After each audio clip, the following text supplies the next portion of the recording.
warahmatullahi wabarakatuh. Waalaikumsalam warahmatullahi wabarakatuh. Selamat siang ibu-ibu semuanya. Iya. Baiklah, perkenalkan.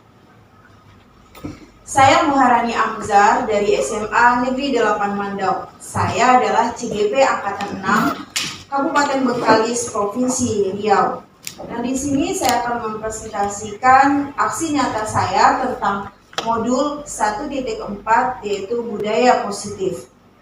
Nah,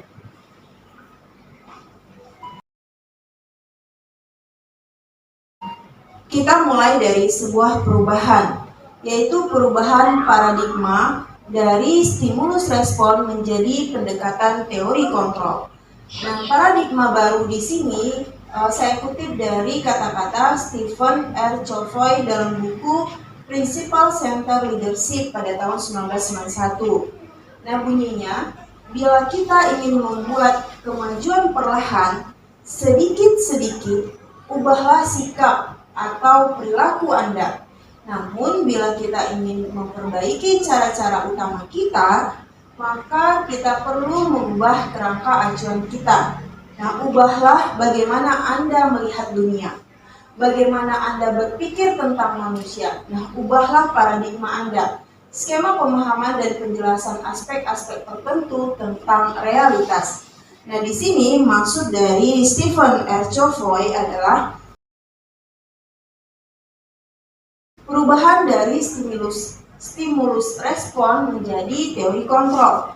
Nah, stimulus respon di sini dianggap sebagai paradigma lama, sementara teori kontrol dianggap sebagai paradigma baru. Nah, kalau paradigma lama, pertama realitas atau kebutuhan kita sama. Tapi menurut teori kontrol, setiap kita mempunyai kebutuhan yang berbeda. Kemudian yang kedua, semua orang melihat hal yang sama.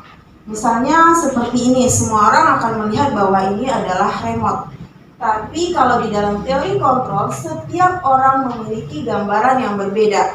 Nah, ini bisa jawabannya berbeda-beda, bukan hanya remote. Ada yang jawabannya segi 4, balok, persegi panjang, atau alat pengontrol AC, dan segala macam.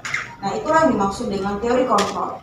Kemudian berikutnya, kita mencoba mengubah orang agar berpandangan sama dengan kita menurut paradigma lama. Tapi pada paradigma baru, kita berusaha memahami pandangan orang lain tentang dunia. Jadi kita berusaha memahami kenapa pandangan orang itu berbeda dengan kita. Kemudian pada paradigma lama, stimulus respon, perilaku buruk itu dilihat sebagai suatu kesalahan. Jadi ada sesuatu misalnya, kenapa dia melanggar peraturan gitu. Nah, itu langsung dijudge sebagai suatu kesalahan. Tapi pada teori kontrol, semua perilaku pasti memiliki tujuan. Jadi kita harus mendengar dulu dan memahami kenapa dia melakukan sesuatu. Pasti ada tujuannya. Kemudian paradigma lama, orang lain bisa mengontrol saya. Tapi pada paradigma baru atau teori kontrol, hanya Anda yang bisa mengontrol diri Anda sendiri. Contohnya seperti ini, saya tidak bisa mengontrol ibu-ibu untuk tetap duduk di sini, tapi karena ibu-ibu mengizinkan diri sendiri, mengontrol diri sendiri untuk meluangkan waktu buat saya mengucapkan banyak terima kasih. Kemudian pemaksaan ada pada saat bujukan gagal. Jadi pada stimulus respon, kalau kita membujuk-bujuk terus gagal terus kita paksa gitu ya. Mudah-mudahan enggak, ibu-ibu di sini enggak terpaksa ya ibu-ibu ya. Enggak. Nggak apa-apa, nanti kan ada satu lagi. Paradigma lama yang ketujuh adalah pemaksaan pada saat rujukan gagal. Nah, kalau di dalam teori kontrol atau paradigma baru, kita kalau pengen sesuatu itu kita harus berkolaborasi dulu dan melakukan konsensus, menciptakan pilihan-pilihan baru. Nah, konsensus, ada yang tahu ibu-ibu konsensus apa? Kesepakatannya. Setelah melalui perdebatan atau hasil diskusi, muncullah ide-ide atau pendapat atau beberapa keputusan yang disebut dengan konsensus. Yang terakhir, kalau di stimulus respon, model berpikirnya menang atau kalah. Kalau ide kita tidak diterima, berarti kita kalah, menang atau kalah. Tapi kalau di dalam teori kontrol, Model berpikirnya adalah menang atau menang. Jadi semuanya sama-sama menang. Nah, kemudian masuk kita ke budaya positif. Nah, di dalam tujuan pendidikan nasional, dalam rangka menciptakan lingkungan yang positif, maka setiap warga sekolah dan pemangku kepentingan perlu saling mendukung, menghayati, dan menerapkan nilai-nilai kebajikan yang telah disepakati bersama. Untuk dapat menerapkan tujuan mulia tersebut, maka seorang pemimpin pembelajaran perlu berjiwa kepemimpinan sehingga dapat mengembangkan sekolah dengan baik agar terwujud suatu budaya sekolah yang positif. Nah, berupa disiplin positif sesuai dengan standar kompetensi pengelolaan yang telah ditetapkan. Nah, tujuan mulia dari penerapan disiplin positif adalah agar terbentuk murid-murid yang berkarakter, berdisiplin, santun, jujur, peduli, bertanggung jawab, dan merupakan pengajar sepanjang hayat sesuai dengan standar. Nah, jadi budaya positif menghasilkan disiplin yang budaya positif terbentuk dari disiplin yang positif yang terjadi karena motivasi intrinsik. Jadi di sini maksudnya disiplin positif itu adalah sikap menghargai diri sendiri karena motivasi intrinsik berupa nilai-nilai kebajikan yang diyakini untuk mencapai suatu tujuan mulia. Jadi disiplin itu karena dari diri sendiri. Nah, ada motivasi yang berasal dari diri sendiri. Nah, sebenarnya motivasi perilaku manusia itu apa aja? Menurut Dian Gosen dalam bukunya Restructuring School Discipline, ada 3 motivasi.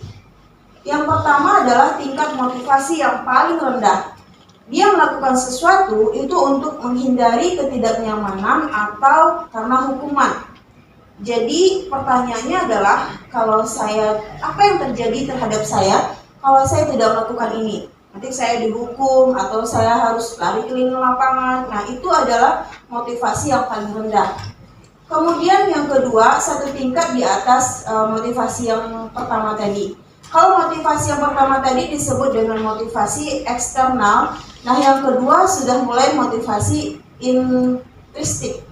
Jadi motivasi yang berasal dari diri sendiri, yaitu untuk mendapatkan imbalan atau penghargaan dari orang lain. Nah, pertanyaannya, kalau seandainya saya melakukan ini, saya dapat apa? Jadi dia termotivasi kalau dia dapat hadiah, dapat reward. Kalau dia nggak dapat apa-apa, dia nggak ada motivasinya. Kemudian yang ketiga, yang paling tinggi, yaitu untuk menjadi orang yang mereka inginkan dan menghargai diri sendiri dengan nilai-nilai yang mereka percaya.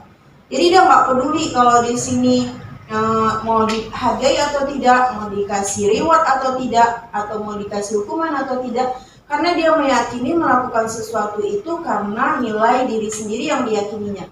Pertanyaannya, kalau saya melakukan ini, saya akan menjadi orang yang seperti apa? Nah, ini level tertinggi.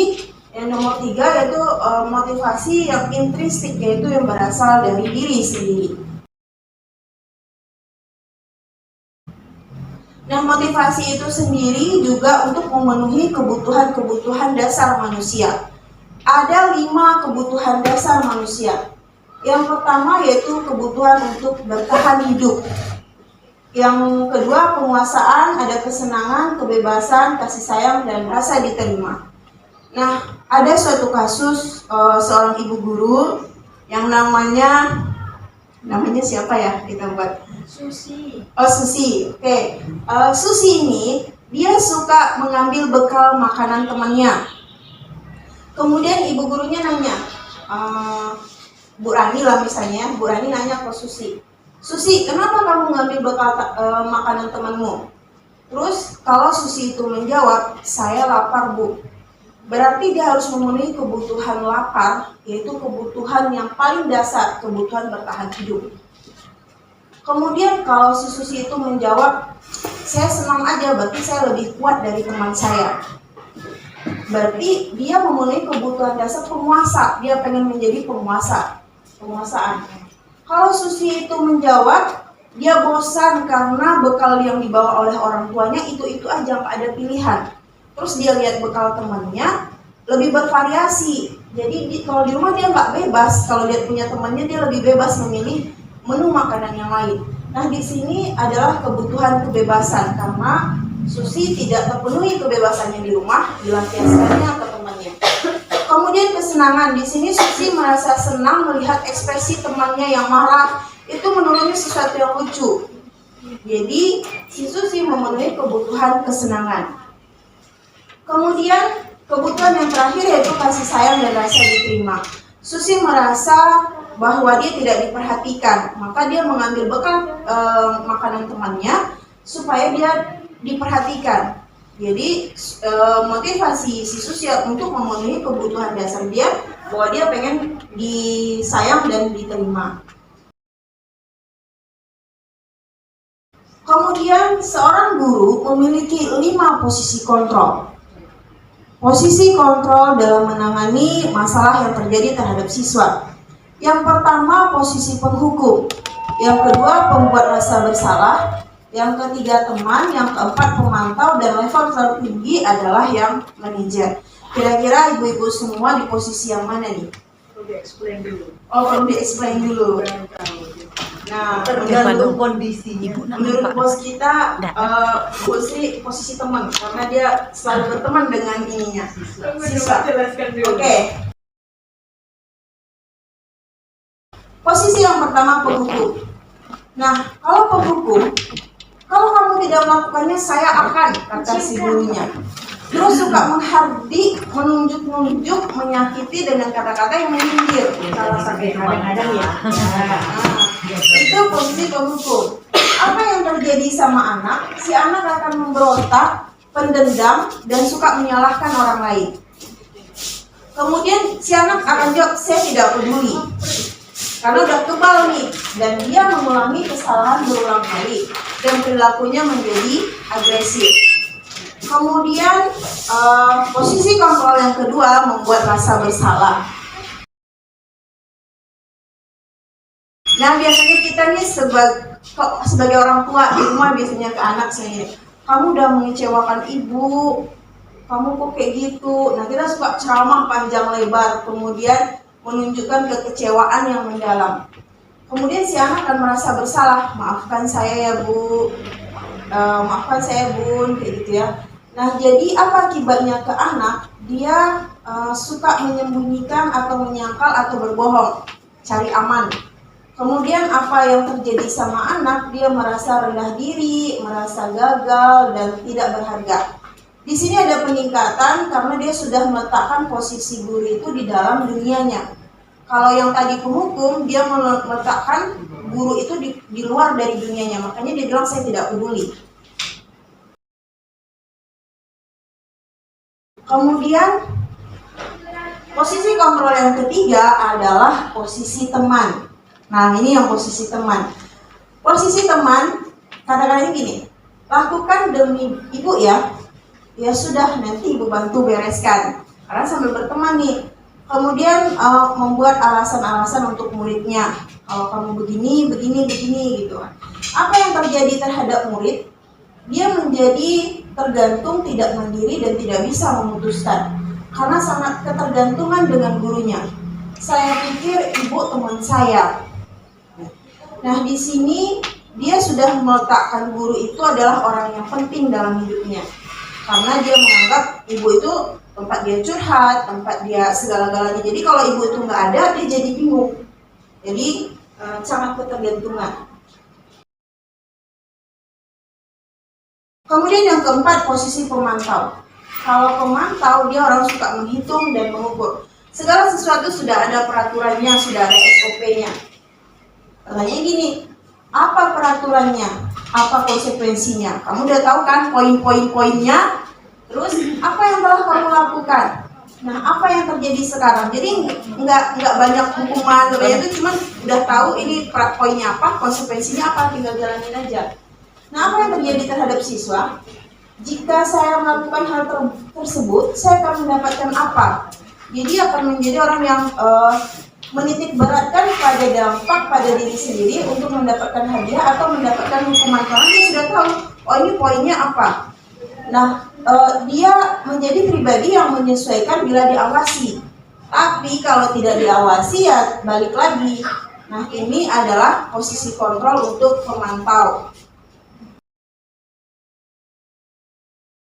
Yang terakhir, posisi manajer. Nah, ini posisi yang paling bagus sebagai seorang guru. Kalau posisi manajer, dia akan mengajukan pertanyaan-pertanyaan. Apa yang kita yakini? Apa kamu meyakini hal tersebut? Kalau keyakinan itu kayak kesepakatan kelas ya, misalnya kalau datang terlambat itu misalnya gini, datang tepat waktu. Kamu seharusnya kan meyakini, apa yang kamu yakini? Datang tepat waktu, mengerjakan tugas, atau tidak mengganggu teman, atau mengerjakan piket gitu. Kalau kamu meyakininya, maukah kamu memperbaikinya? Terus ada lagi nih yang saya suka kalimat yang ini, kayak memancing egonya si anak.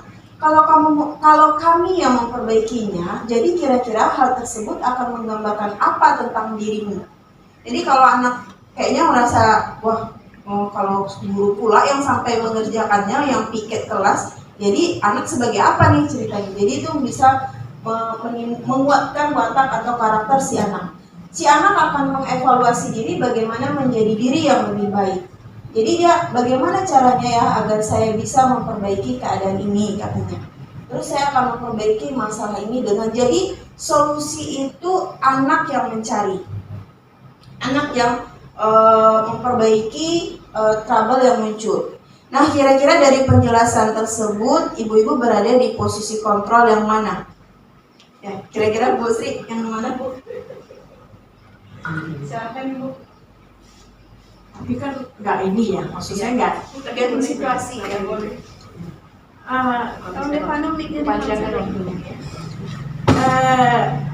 kan nggak gini juga ya, maksudnya memang dari si orangnya sama si ini yang menemukan ini kan dia gini akhirnya 5 ya. Iya. Tapi kan nggak hitam putih ya Bu Rani ya. Iya. Maksudnya ya kadang-kadang ada kok sebenarnya poin yang sudah saya lakukan misalnya di level ini, ada juga di sini, ada juga kayaknya yang misalnya nomor 1 tadi kayaknya sesekali itu kan tetap ada ya kita di level itu. Ada kalanya kan kalian ini itu kan tetap ada ya, nyindir sedikit lah. Gak pinter, banyak tingkah. Itu kan ada, saya kadang-kadang ngomong gitu ya. Tapi mungkin betul juga pengamatan Pak Bos ya. Saya tuh mungkin di level 3 kali. Teman-teman Kali ya. ya. Jadi kalau pembuat rasa bersalah saya nggak segitunya deh orangnya. Saya mungkin gini ya biasa-biasa aja sama murid itu ya. Kadang-kadang ya kan kalau anak IPS tuh ada kalanya yang 1-2 anak itu memang nggak kerjakan belas.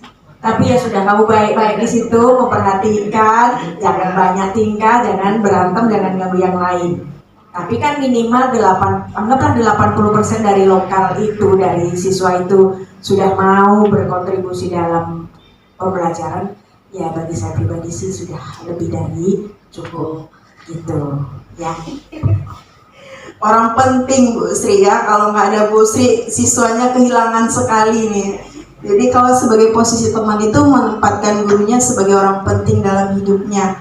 Memang kalau ya mohon izin Bu Dona, kira-kira di posisi yang mana Bu? Terima kasih Bu Rani yang telah diberi kesempatan kepada saya. Kalau saya Bu Rani lihat sikon kondisi lah Bu Rani ya. Kalau penghukum ada, itu tergantung kesepakatan anak dengan guru. Kita tanya maunya kamu apa, nah terlambat kamu ibu kasih tenggang 5 menit istirahat ibu Rani, Bu Dona duduk di lantai atau berperjanjian, tapi kesepakatan yang disenangi dari anak dulu, bukan kita yang membuat. Maunya kamu apa nak? Dah ibu kasih tenggang nak, masih 10-20 menjadi 10-25.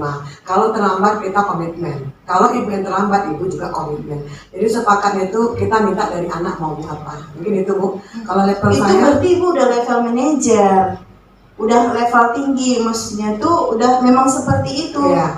Ada kesepakatan dan anak yang menginginkan konsekuensinya apa Iya. gitu. Jadi Mbak Rani saya selalu bertanya ke anak, nggak harus hukuman dari ibunya. termasuk tugas. Nah, kamu bosan kan ada 1-2 orang ya Bu Rani pasti bertingkahnya gini Bu Rani. Nah, kamu pernah ngerjakan tugas kan dipindahkan nilai Bu Rani kan. Ini Bu Dona saya nggak mau ngerjakan itu. Maunya kamu apa? Tapi kalau penghukum ada juga Bu Rani. Tapi konsekuensi datangnya dari anak. Itu yang saya lakukan Bu ini. Terima kasih. Makasih Bu Dona, terima kasih masukannya. Bu Yudi ada yang mau ditambahkan? Oke. Nah, kita lanjutkan ya. Jadi ada di dalam posisi manajer itu, di dalam posisi yang tertinggi manajer itu kita menanyakan keyakinan kelas ke anak untuk menguatkan watak atau karakter anak. Dia harus tahu dulu apa yang sudah diyakininya sebagai peran dia sebagai siswa. Nah, apa itu dimaksud dengan keyakinan kelas? Di sini keyakinan kelas adalah nilai-nilai kebajikan universal yang disepakati secara tersirat dan tersurat lepas dari latar belakang suku, negara, bahasa, maupun agama. Contohnya misalnya kalau siswa terlambat, biasanya kita akan nanya, kenapa kamu datang terlambat? Nah, sebenarnya pas saya pelajari modul ini, pertanyaannya gini, bagaimana caranya supaya kamu datang tepat waktu? Nah, itu yang saya dapat dari modul ini, tentang bagaimana menanamkan tentang keyakinan kelas. Nah, nilai-nilai kebajikan universal itu sendiri, Indonesia telah membuat 9 pilar karakter Indonesian Heritage Foundation. Yang pertama, cinta Tuhan dan segenap ciptaannya. Yang kedua, kemandirian dan tanggung jawab. Yang ketiga, kejujuran, amanah, diplomatis. 4, hormat dan santun. 5, dermawan, suka menolong, dan gotong royong. Keenam, percaya diri, kreatif, dan pekerja keras. Ketujuh, kepemimpinan dan keadilan. Yang kedelapan, baik dan rendah hati. Dan yang 9, toleransi, kedamaian, dan kesatuan. Nah, nilai-nilai kebajikan ini dikerucutkan lagi menjadi profil pelajar Pancasila. Dari yang banyak ini, banyak sih yang dari luar negeri juga ada beberapa nilai-nilai, cuman saya suka yang dari Indonesia. Namanya Indonesian Heritage Foundation karena kayaknya cuma Indonesia yang menempatkan Tuhan Yang Maha Esa yang nomor 1 dibanding dengan yang budaya Barat.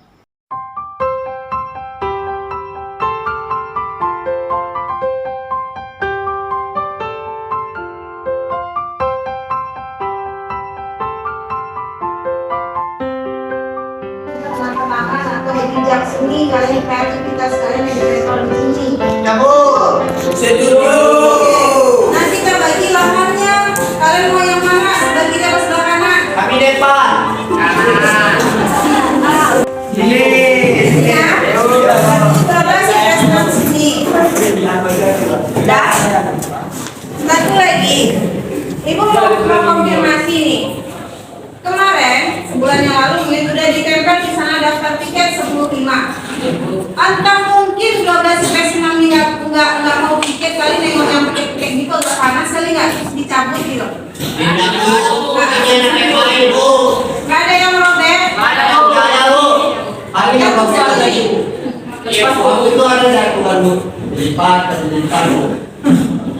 Nah, ibu nggak mau nanti udah ditempel di sana, terus nanti jatuh lagi gitu ya. Entah siapa yang menjatuhkan, entah Amin yang menjatuhkan, entah lainnya yang gangguan. Kalau bisa sama-sama kita jaga. Punya kalian pun misalnya kalau lepas pun kelas 10 pun akan berusaha menjaganya supaya jangan sudah lepas. Ya. Nah, jadi sama-sama berarti yang di sini 12 sampai 6, yang di sini 10. Beres. 25 sampai Diki. 25 Diki. Gak ada IPS. Kalau kelas 10 itu jurusannya sama semua. Kayak udah kakak. Itu lagi kakak.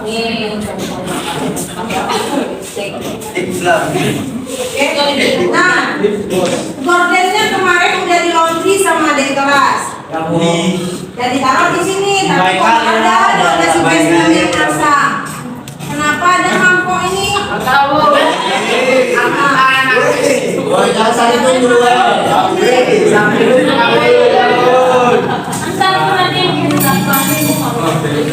Itu mangkok ini juga. Siapa? Sampai itu kejadiannya Bu Andi. Ya.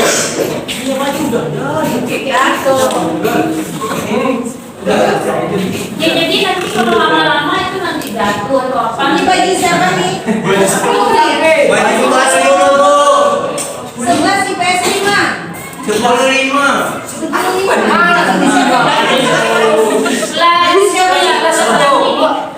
Nanti hilang ya Bu. Jadi baju ini bukan di sini letaknya, di situ ya. Ya Bu, kami nyimpan ya Bu. Ya Bu, kami yang nyimpan. Iya punya kelas 11 mungkin Bu. Ini baju siapa? Punya kelas 11 mungkin Bu. Kelas 11 kita kelas 10 itu Bu. Dan mungkin dia orang itu ada kawan. Kalau ada saya ada lah Bu. Punya pakai kemarin. Oke, nanti ada cowoknya suruh ngambil baju ini ya. Ya. Yang dibakar ini buku siapa nih? Buku anak kelas 10 Bu.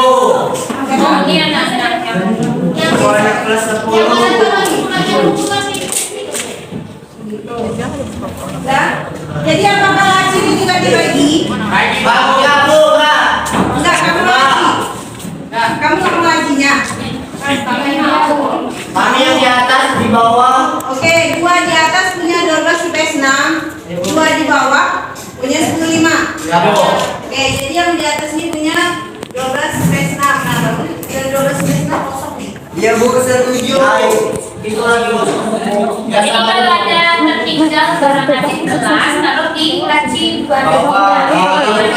kantong bukan lah. tinggalnya di Apalagi di sini. Ya, terus apa ada rencana mau ngecat kelas?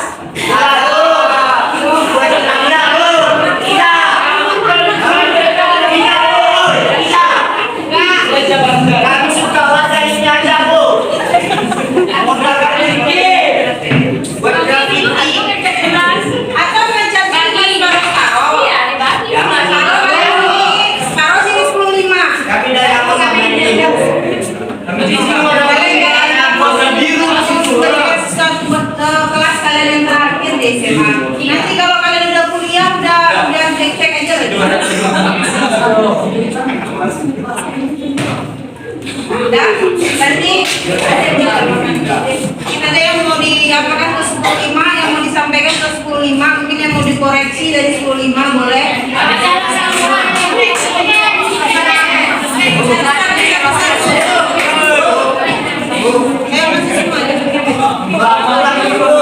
sapu dulu minimal Bu.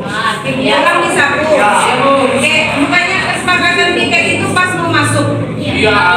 Sapu. Jadi sehari 2 kali sapunya. Ya Bu, kami bilang bukan sapu Bu. Iya, maksudnya kami sapu. Kalau gitu kita sepakat sekali aja. Pas mau masuk. Masuk sendiri. Pas mau masuk. Ada salah-salah. Jadi kalian tiketnya siang, ada kelas tiketnya pagi. Ya, pas masuk. Tiket. Jadi Masa iya, kamu pikir Tapi yang kelas siang nih kan jam 12.40. Kadang ada salah-salah bukan ada Menit kadang ada sosis lah yang ini. mereka pikir jadi siapa kelas yang bersih orang kita soalnya ada kelas kalau misalnya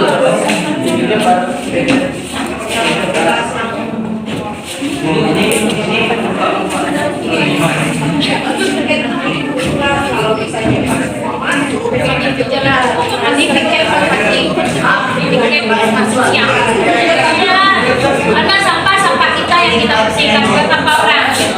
Nah, untuk kesepakatan tiket tuh kita piket sampah kita yang kita bersihkan. Dan sampah di kelas gitu juga sampah ini tahu enggak ya? Ya itu kesepakatan.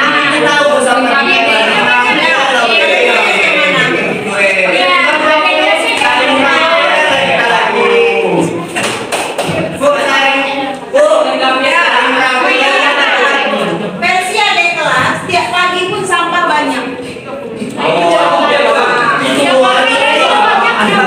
Itu juga bukan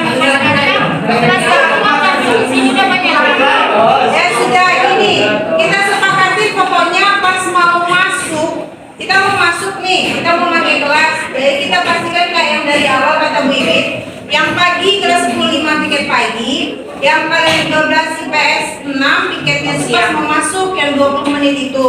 Kalau misalnya nanti apa dan sama-sama mengurangi beban masing-masing. Yang kelas 10 juga jangan mentang-mentang oh nanti yang mau piket kelas 12 IPS 6 tuh sampahnya dibuat banyak-banyak di dalam laci. Sekurang-kurangnya walaupun tidak menyapu, sampah di dalam laci pastikan setiap mau pulang tuh udah dibuang. Iya. Kalian juga pas mau pulang, jam terakhir itu sambil pulang tuh sambil sampah aja jadilah sapu nggak usah. Sapu deh aja besok pagi adik kelasnya yang nyapu. Sampah di dalam laci itu udah dibuang. Oke? Itu ya. Atau bisa mungkin sekali-sekali kalian mau datang pagi besok mau membuktikan tengok nih laci adik-adik bersihkan, udah kami bersihkan, kakak-kakaknya bersihkan, mau besok pagi datang buktikan. Insya Allah. Oh Bu, ada bangun pagi Bu. Sekarang kan mau tengok nih Bu, laci nih Bu di jam 12.15. Lapor aja sama ibu ya. Bukan pagi nih. Oke ya Bu. Nah, kalau malas boleh datang itu nggak pagi. Lapor ya. Ya. Saling merangkul aja lah.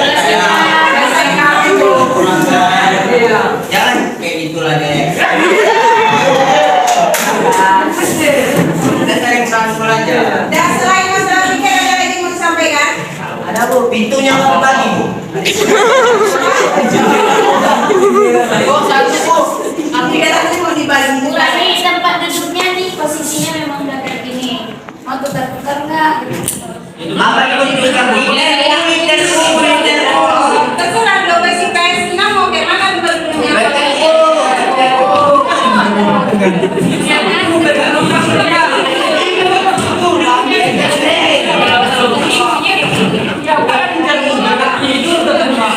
Ya, nanti kalau seandainya di kelas 10 ada perubahan tempat duduk, kalian nggak boleh rubah ya. Ya Bu, aman Bu. Ikuti aja sesuai dengan. Tapi 10.5 nggak masalah karena duduknya mau berkelompok pun langsung mereka berkelompok nanti dalam hitungan menit sudah balik lagi.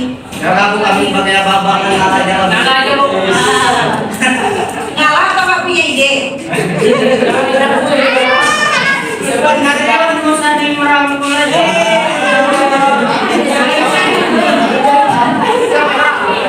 Nah, sekarang sudah ada lagi mau disampaikan? Sekarang kelas 10 ada yang mau disampaikan? Ada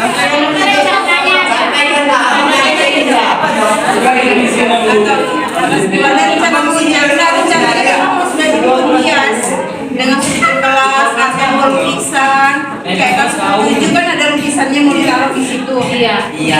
Nah, kelas 10 ya punya lukisan Mak. Jadi nanti lukisannya mau ditaruh. Oh, IPS kan tak kalah jauh tuh, kayaknya foto di sana.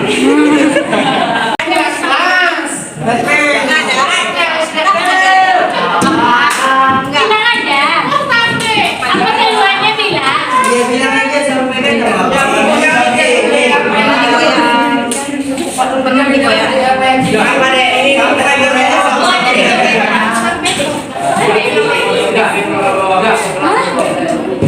Oh dia ambil, makanya ditinggal dan haji. Dia betul boleh ditinggal. Oh ya, nggak boleh ditinggal, tetap nggak boleh ditinggal. Enggak? Ditaruh juga mengarah kelasnya. Tetap Kalau ada botol minum, sendok, atau apa yang tinggal, taruh di sini ya. Ya Bu. Jangan usaha mau ambil. Sendok kami Pokoknya banyak ada yang itu. buku tinggal tuh diambil yang kosong-kosongnya gitu. Jangan ya. bisa enggak? Bumbunya nggak bisa. Indra kok. Banyak. Oh gitu. Ayo. Jadi pokoknya ini Dan kalau ada buku tulis aja kelasnya, jangan disobek yang di tengahnya atau diambil untuk ulangan atau apa ya. Kalau di laci biasanya kamu Itu kali tadi. kotak nasi, kotak minum kemarin ada tinggal ya. Oh, pegangin aja. Tapi Anak ini kok ini. iya kotak minum, kotak nasinya tinggal.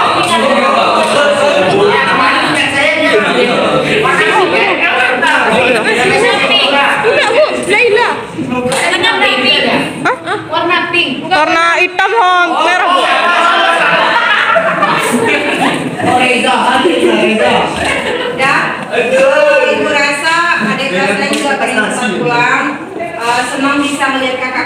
yang ganteng dan cantik.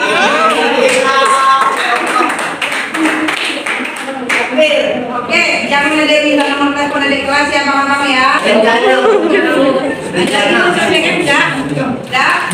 Ibu berharap terakhir kali ini sudah bertiga ini bisa kerjasama yang baik membuat kelas kalian menjadi nyaman senyaman-nyamannya. Oke ya, udah. Karena nggak ada lagi pertanyaan, ibu tutup aja sampai di sini. Terima kasih banyak atas kerjasamanya. Mohon maaf sudah mengganggu waktu kalian. Assalamualaikum warahmatullahi wabarakatuh. Waalaikumsalam warahmatullahi wabarakatuh. Selamat siang. Siang.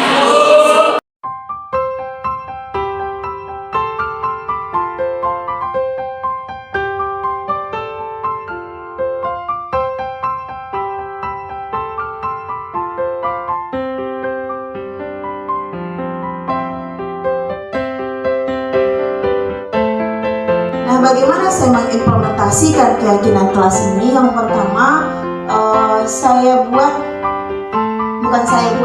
saya mengajak anak untuk membuat keyakinan kelas, mengungkapkan ide-idenya di stick note, kemudian mereka tempel di karton yang berwarna hitam.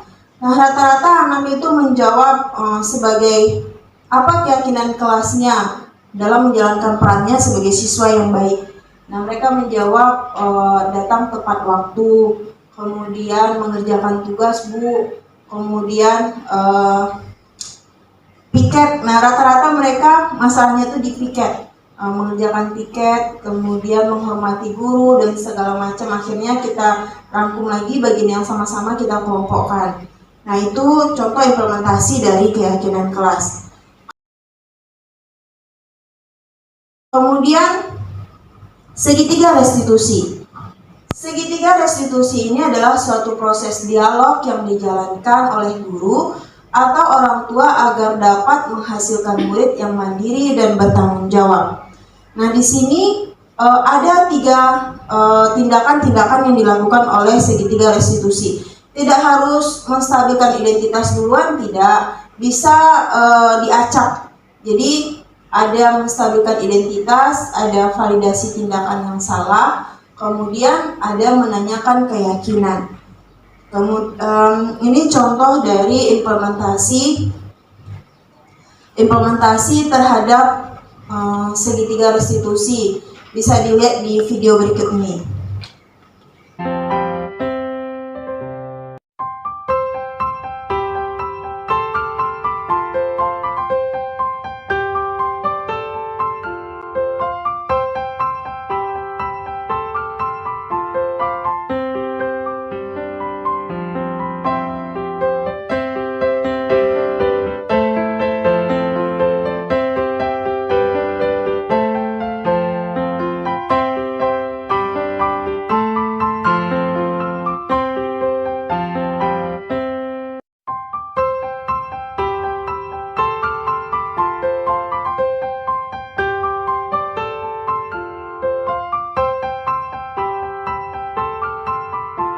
Ya, Bu. Tahu kenapa Ibu panggil nak? Enggak, Bu. Enggak. Dafa udah ngumpulin tugas agama belum? Belum, Bu. Belum. Tugas agama sama siapa? Sama Umi Zaimah, Bu. Umi Zaimah. Ada berapa tugas yang belum dikumpul? 7, Bu. 7. Bukan bab 1 sampai bab 3 tapi 7. Iya kan, ada dari bab 1 tuh sampai bab 3 tuh ada 7 tugas, Bu. 7 tugas. Berarti dari awal sampai sekarang belum ada dikumpul sama sekali. Belum, Bu. Oh, berarti benar lah ya Ibu dapat laporan dari Umi Zaimah, katanya Dafa belum ada ngumpulin tugas sama sekali. Nilainya kosong. Kenapa coba Dafa nggak ngumpulin tugas? Karena nggak sempat itu, Bu, ngerjainnya, Bu. Nggak sempat. Ya, Bu. Sibuk kali Dafa. Enggak, Bu. Hah? Nggak sempatnya gimana? Coba cerita gimana kok nggak sempat? Itu kan lagi ngerjain kan, Bu. Tiba-tiba udah mau masuk azan sholat, Bu. Disuruh Umi ambil wudhu, lanjutkan ke rumah, di rumah kata. Lanjut di rumah. Terus di rumah dilanjutin nggak? Enggak, Bu. Enggak. Kawan yang lain ngumpul nggak? Ada yang enggak, Bu, ada ngumpul, Bu. Tapi ada yang ngumpul bisa kan? Nggak ada yang kosong sama sekali ya. Iya Bu. Ya, cuma Dava aja yang kosong sama sekali. Iya Bu. Nah sekarang Bu tanya, ini tahu nggak konsekuensinya apa kalau nggak ngumpulin tugas? Nggak tahu Bu. Nggak tahu konsekuensinya apa. Nggak Bu. Kalau nilai agamanya kosong, berarti pas mata pelajaran agama kosong, nggak ada nilai berarti kosong. Gimana tuh? Berarti nggak tuntas kalau di pelajaran agama kosong sama sekali, bisa tinggal kelas jadi. Tahu nggak kalau itu salah? Tahu Bu. Terus gimana memperbaikinya? Dikerjain dari bab pertama sampai bab 3 Bu. Dikerjain dari Bab pertama sampai bab 3 Bu. oke. Terus kapan kira-kira mengerjainnya? Nanti Bu. Nanti kapan dikumpulkan sama Umi Zaimah? Hari Kamis Bu. Hari Kamis. Nah, apa permasalahannya Dava selain nggak sempat di sekolah, dianjurkan untuk di rumah dikerjakan di rumah, kenapa kok nggak sempat? Nggak ada Bu, main HP aja Bu. Enak aja. Bisa nggak diperbaiki nih apanya? Manajemen waktunya kamu nih. Mana yang prioritas, mana yang enggak? Bisa Bu. Bisa. Diperbaiki ya. Ya Bu. Kumpulin tugasnya kapan? Kamis Bu. Kamis. Sama siapa ngumpul tugasnya? Umi Zaimah Bu. Umi Zaimah. Jangan ulang lagi anak ya. Ya Bu. Ya. Assalamualaikum warahmatullahi wabarakatuh. Saya Muhammad Dava dari 10.5. Saya kejadi kesalahan tidak membuat tugas agama dan saya tidak akan mengulangi dan akan mengumpulkan tugas yang terlambat. Saya akan menjadi kepribadian yang lebih baik.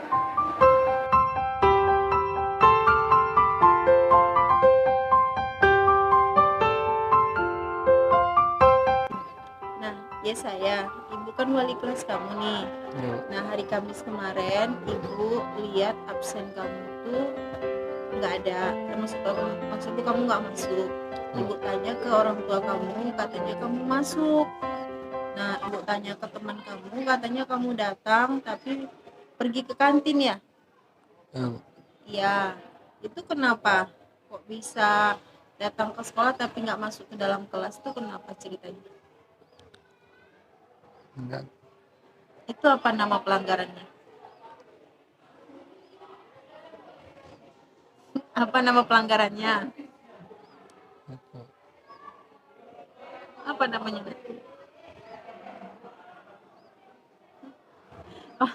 Anak ibu nih kalau ditanya nunduk jawab. Apa nama pelanggarannya?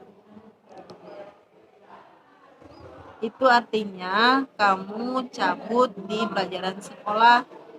Ya nak ya. Oke, tahu nggak itu cabut? Tahu. Tahu. Tahu nggak kalau itu salah? Tahu. Tahu. Nah, terus tahu nggak apa konsekuensinya kalau cabut? Enggak ya saya. Tahu. Apa? Kena poin. Di apa? Kenakan poin. Kena laporin. Terus apa lagi? Laporin sama siapa? Sama orang tua sama wali kelas. Sama orang tua. Sama wali kelas juga. Sama wali kelas. Iya. Sama ibu aja. Sama orang tua. Sama orang tua. Terus apa lagi? Kita ada peraturan kan, peraturan sekolah kan. Tahu ada poin-poin kan? Nah, berarti kamu ada poinnya nih kalau misalnya pelanggaran sekian poinnya. Karena kalau poinnya terkumpul diakumulasikan jadi banyak, kamu bisa dikembalikan ke orang tua kalau diulang-ulangin terus. Ya saya mau sekolah. Oh. Kenapa kok cabut? Kenapa kok cabut?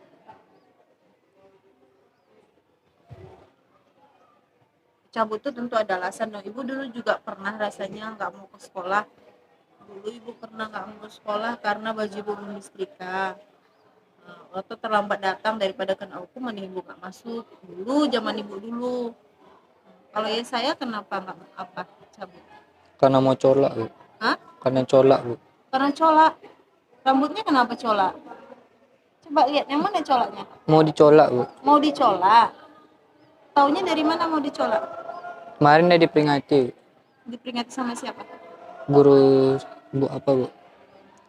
Ngajar sejarah itu. Oh, terus mau dicolak gara-gara takut dicolak, mending nggak masuk lu. Ini sekarang udah dipangkas belum? Belum juga. Berarti kamu belum menyelesaikan masalah. Kamu menyelesaikan masalah dengan membuat masalah baru berarti namanya. Seharusnya kalau kamu pangkas rambutnya, rambut kamu nggak jadi dicolak, kamu nggak perlu harus cabut kan? Ini kapan mau dipangkas rambutnya? Ini udah hari Senin nih, dari Kamis kemarin Jumat, Sabtu, Minggu, Senin. Kapan mau dipangkas rambutnya? Ayo, kapan mau dipangkas? Nanti. Nah, jadi kalau rambutnya udah nggak dicolak, maksud ibu rambutnya udah dipangkas, nggak ada lagi kan alasan cabut? Ya. Saya dari kelas 5. Saya menyadari kesalahan saya sering tidak masuk kelas dan saya tidak akan mengulanginya lagi dan menjadi pribadi yang lebih baik.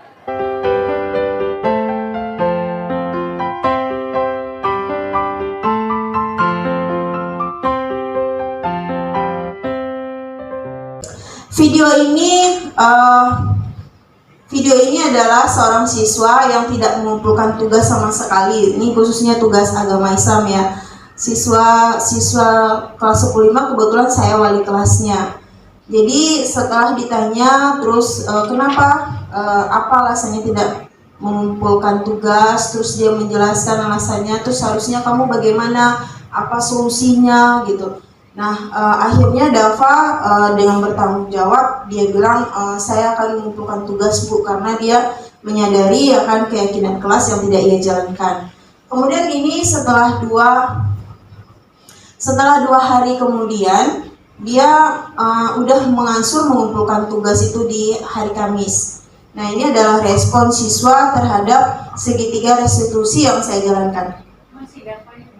Nggak ngumpulin tugas sama biologi yang biasa kita preambulenya belum gitu loh. Udah Siapa dia dasar khusus apa di sini dia agama dikerjain sampai sekarang biologi kagak. Masalahnya karena kalau aku sudah nggak ngajarin dia jadi nggak. Lain gimana Durani yang ada dikerjakan? Enggak. Ternyata si Dava itu masalahnya itu. Dava ini sebenarnya ada dua sih yang dibuat, dua siswa, yang satu lagi suka cabut nggak masuk gitu. Yang saya ambil ini fotonya Dava aja dulu. Ada videonya di demonstrasi kontekstual yang di bagian ke-6. Nah, Dava ini dia jarang ngerjain tugas, alasannya gini. Toto azan Bu, abis itu kata Umi disuruh sholat, terus ya saya kan belum selesai Bu, lah seharusnya kan bisa kamu kerjakan di rumah. Iya Bu, tapi lupa saya Bu. Nah kayak gitu, akhirnya numpuk-numpuk nggak dikerjakan.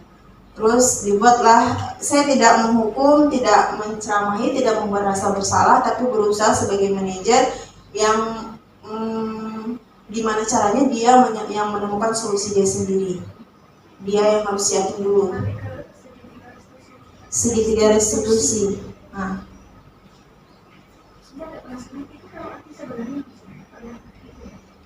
Ada. Segitiga restitusi ini artinya suatu proses dialog.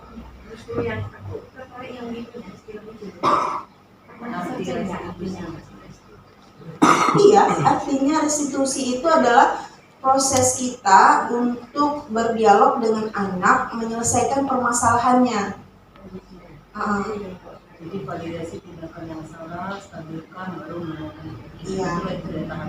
Mana yang membuat? Bisa diacak, makanya dia bentuk segitiga, jadi tidak berjenjang, tidak bernomor. Bisa aja di tengah-tengah kita yang menanyakan keyakinan, bisa aja kita dan di terakhir kita validasi tindakan yang salah gitu. Pertanyaannya efektif tidak teori itu di lapangan gitu. Karena ini sesuatu hal yang baru buat saya. Kata keyakinan kelas aja sesuatu hal yang baru, jadi agak bingung bilang keyakinan kelas kamu apa gitu. Jadi agak menggunakan bahasa makanya kebetulan dari lingkunganku yang itu dia kerjakan and then diadar gitu. Insya Allah kalau di ini kan memang tahapan-tahapannya lebih ke psikolog anak tuh lebih lebih dapat lah. Ini HP-nya belum pula ini. HP-mu tuh. Kalau kayak itu rekaman tetap jalan ya? Kalau HP bunyi itu rekaman jalan? Enggak. Berarti harusnya di mode pesawat ya. Oh iya. Saling kalau memang mendampingi. Apa? Jadi Pak, intinya Mbak, teori ini terlalu indah juga. Posisi 5 itu kita harus sesuaikan. Saat anaknya waras bisa manajer. Nah, ini belum. Aku rasa Udah yang kayak Ira dibalikin di lembut. Aku pernah main posisi Bu. Iya. Tergantung psikologi Islam Pak. Iya, manusia itu ribuan yang memiliki karakter. Enggak semua bisa dibawa. Ada yang dikerasin dulu, ada yang dia dilembutin, ada yang tarik ulur gitu. Tergantung psikologi. Berarti berhenti tadi itu ya videonya. Ya nggak apa-apa kan. Bentar bentar soalnya buka handphone aku siapa tahu kok halo halo ada suaranya. Tadi ada apa? Siapa dapat di mana? Dia panik. Jauh dia Bu dengan dapat tapi tugas Bentar ya, soalnya ini tahu ada. apaan tuh? Kosong. Semua diserahkan kayaknya nggak ada. Video kemana tuh? Nah, kalau ngetek video tapi video enggak. Halo, assalamualaikum. Apa Bu? Nih bagian membuat Aku menghukum. akhirnya pembelajaran kata restitusi. Apa Bu? Cari artinya apa? Kalau sebenarnya ganti kerugian yang diberikan pada korban. Oh iya gitu gitu ya. Iya. Tindak pidana atau Dia ganti rugi. susah aku memayangkan ini dalam bahasa Indonesia ini. Soalnya ada juga restitusi pajak. Jadi telah membalikkan, menggantikan. Baca. Aku di pesawat dibuat kayak gitu ya. Mungkin supaya orang nggak tahu. Belum pernah dengar gitu. Ya ayat Allah itu restitusi pajak. Bendahara. Enggak lah. Jadi dia restitusi gitu. Coba tes. Masuk lagi suaranya. Tadi ada yang bilang, oh tapi kan nanti juga. Nggak sampai 1 jam slide-nya udah mau habis nih. Slide-nya udah mau habis. Makanya tadi jadi kayak suruh dari Oh nanti refleksi. Aku masuk kiri keluar kanan. ya nggak apa-apa yang penting lama. Sini. Aku soalnya jam 2 masih. Udah? Masuk? Oke. Apa tadi? Sampai dapat tadi yang terputusnya. Nah, saya menerapkan segitiga restitusi ini terhadap siswa kita yang sering tidak mengumpulkan tugas. Nah, tugasnya kosong sama sekali. Bisa kita amati pada video berikut ini.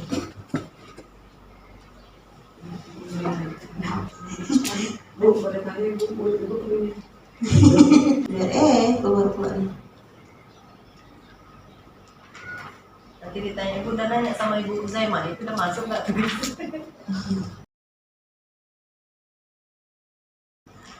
Nah,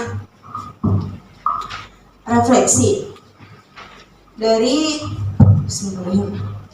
Nah, refleksi dari modul budaya positif ini ada perubahan yang terjadi pada cara berpikir saya dalam menciptakan budaya positif di kelas maupun di sekolah setelah saya mempelajari modul ini. Yang pertama, saya menyadari pentingnya memiliki keyakinan sekolah atau kelas sebagai fondasi dan arah tujuan yang menjadi landasan dalam memecahkan konflik atau permasalahan di sekolah atau kelas. Kemudian yang kedua, saya ingin mengubah peraturan ke keyakinan kelas. Jadi kayak peraturan-peraturan PPN itu bahasanya dibunyikan lebih positif menjadi keyakinan kelas.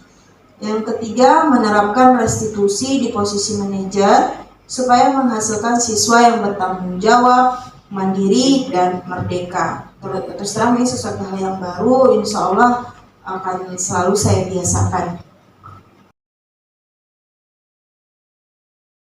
Kemudian refleksi yang kedua, perasaan saya saat itu menjadi lebih termotivasi untuk membiasakan diri dalam menerapkan segitiga restitusi dengan posisi manajer, karena anak lebih mandiri dan bertanggung jawab dalam menyelesaikan masalahnya.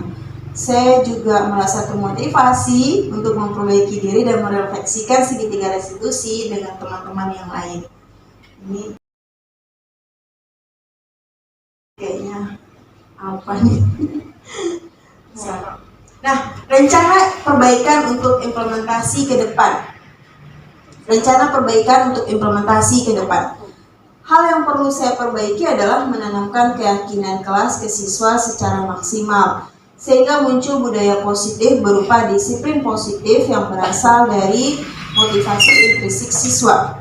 Kemudian membiasakan diri sebagai manajer dalam posisi kontrol dan menggunakan segitiga restitusi. Rencananya mengubah hukuman menjadi konsekuensi. Jadi bagian dari refleksi yang tadi akan diimplementasikan ke depannya bagaimana supaya menjadi lebih baik dan lebih maksimal. Nah, saya rasa itu aja yang bisa saya sampaikan tentang budaya positif hasil implementasi saya terhadap siswa. Ada yang mau ditanyakan, Ibu-ibu? Silakan. Boleh nanya nggak? Boleh. Nanti apatis pula. Dengan apa? Dengan tambah durasi waktu. Oh, itu dia. Sini Kak Jen, nanya Kak Jen, biar masuk sedikit. Nggak apa-apa. Nanti kalau nggak berkenan buang aja. Ya, terima kasih untuk informasi yang disampaikan oleh Ibu Muharani. Terus terang kami sebagai guru yang tidak mengikuti CGP ini sangat mendapat ilmu atau pembaharuan ya, yang tadi 5 posisi guru gitu kan. Terus terang yang terbaik katanya nomor 5 gitu, tapi sepengalaman saya karena kita berbicara tentang bekerja dengan dunia yang bergerak, ada manusia yang dihadapi, manusia itu berubah, rasanya mereka punya kondisi yang berbeda-beda, kita nggak bisa memaksakan harus di nomor 5 gitu kan. Kayak saya ngajar 11 kelas kali 36 anak dengan latar belakang yang berbeda, kematangan yang berbeda.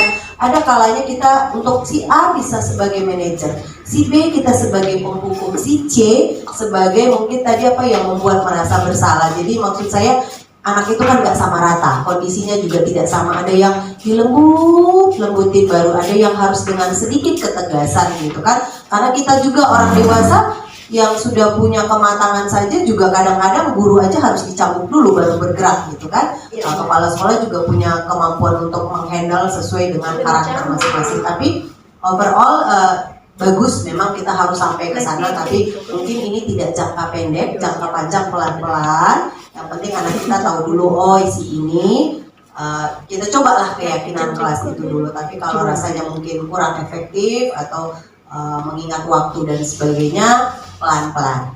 Jadi artinya kami juga ingin berubah ke arah yang lebih baik seperti ilmu yang disampaikan, tapi mungkin melihatnya tidak jangka panjang, tidak jangka pendek, tapi tidak dalam jangka pendek, tapi mungkin panjang, perlahan-lahan arahnya ke sana gitu ya. Dia datang ke sekolah saja tidak alfa itu sudah syukur gitu. Dia tidak cabut karena latar belakang keluarga mereka juga bermacam-macam gitu ya. Jadi dengan segala background mereka datang ke sekolah mengerjakan tepat waktu. Apalagi kalau punya keyakinan itu sudah luar biasa. Guru nggak perlu ngajar berat-berat gitu. Kita memang fasilitator tugasnya. Jadi bagi saya ya terima kasih informasinya. Kami sangat mendapat ilmu. Mudah-mudahan nanti ada ilmu-ilmu baru lagi yang disiarkan. Terima kasih. Terima kasih Bu Jen. Memang benar dibilang Bu Jen, pada implementasinya tidak harus ke posisi manajer ini untuk langsung ke posisi manajer semuanya, karena melihat situasi, watak, karakter dan anak. Kadang-kadang anak ini memang harus dikerasin, ada anak yang harus lembut, kadang kita harus memposisikan diri kita sebagai teman. Cuman intinya di sini endingnya kita harus menguatkan karakter anak itu sendiri.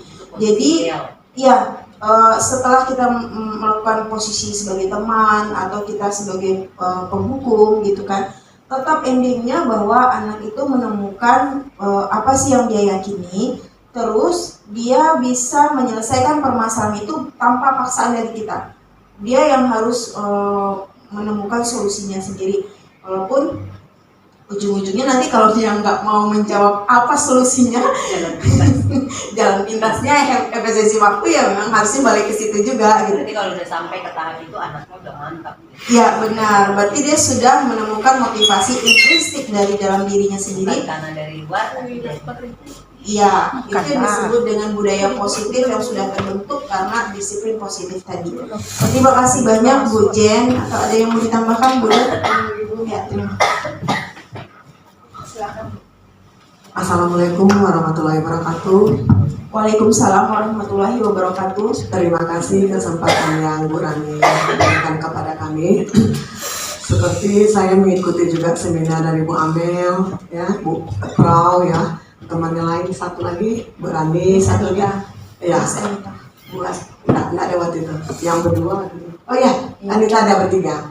Jadi Bu Rani, saya pribadi pun dapat ilmu lah beberapa yang telah disampaikan.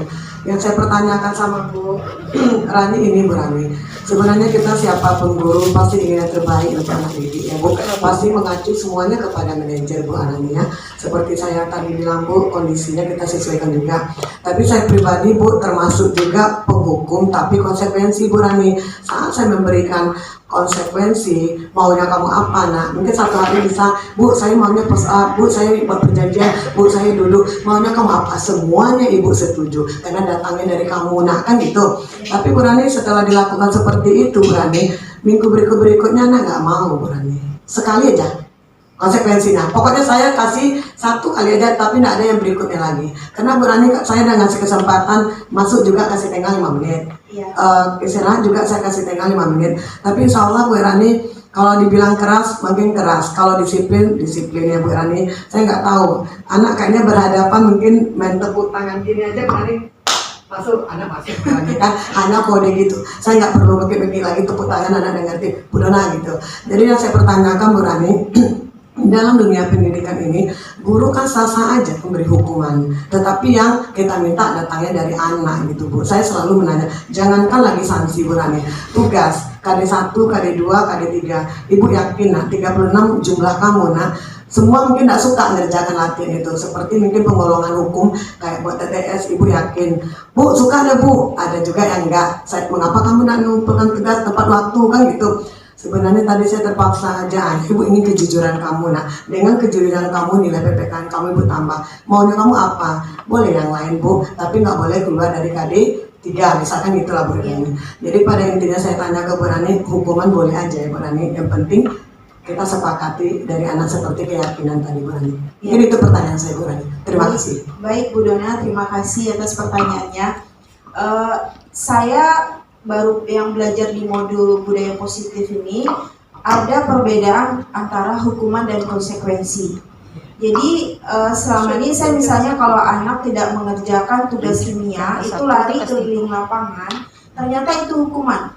Itu hukuman, dan menurut modul budaya positif itu salah. Karena boleh lari keliling lapangan kalau guru olahraga. Jadi sebaiknya kalau saya yang guru kimia itu memberi sanksi, konsekuensi yang berhubungan dengan kimia. Jadi misalnya kalau kamu tidak ini, kamu membersihkan labor atau kamu membersihkan peralatan-peralatan. Nah seperti itu yang diarahkan oleh budaya positif tadi. Misalnya kalau PKN, dia tidak ngumpulin tugas, mungkin bisa aja dia dikasih konsekuensi yang berhubungan dengan PKN. Nah seperti itu. Ada saya lakukan Bu Rani selama hampir 27 tahun jadi guru. Maunya kamu apa, nak? Dah, Bu, baca nilai-nilai Pancasila, masih nilai yang dibacakan setiap hari Senin. Kadang-kadang terpatah-patah juga tuh Bu Rani. Ada saya lebih meminta ke anak, maunya kamu apa? Jadi yang saya pertanyakan sama Bu Rani, pada intinya kita boleh memberi hukuman ke anak. Boleh. Saya nggak pernah nyuruh anak, Bu, kalaupun inginnya, kan saya tanya, maunya kamu apa? Ustaz, nggak pernah luar kelas, Bu. Saya memberi sanksi, nggak pernah anak keluar kelas. Bu, belajar tetap KBN, Bu, PPKN tetap duduk di lantai, udah tuh anak tetap memperhatikan Bu Rani, nggak boleh dia cerita. Jadi tergantung maunya kamu apa, itu. Boleh Bu, boleh. Cuman kalau menurut Ibu hukuman, tapi dari sudut pandang psikologi itu bukan hukuman tapi konsekuensi kalau dia sesuai dengan konsekuensi itu namanya. Kalau hukuman itu misalnya kayak saya ini guru kimia tapi saya suruh anak keliling lapangan, itu kan nggak cocok. Nah itu saya hukuman itu saya nggak boleh. Karena saya sudah pasal lagi Bu Rani. Itu boleh. Pasal 5 atau pasal boleh. Boleh karena berhubungan dengan PKN. Karena Ibu pun nggak banyak ilmu dapat Bu Rani kan. Pada intinya kita semua guru boleh aja beri sanksi kan kepada anak, tapi intinya nggak hukumnya ya Bu. Kita selama ini bahasanya kan sanksi atau hukuman. Nah, padahal itu, tapi Bu Rani setelah kita buat keyakinan konsekuensi nggak boleh dilanggar. Nah, itu bagi saya. Terima kasih Bu Rani. Luar biasa Bu Dona ya, terima kasih banyak atas masukannya. Saya pikir cukup sampai di sini saja. Terima kasih banyak. Semoga yang saya sharing ini bermanfaat. Apa tadi ya? Ulang lagi. Semoga yang saya sharing ini bermanfaat tentunya buat kita semua. Terima kasih banyak Ibu Guru hebat. Salam dan bahagia. Assalamualaikum warahmatullahi wabarakatuh dan selamat siang.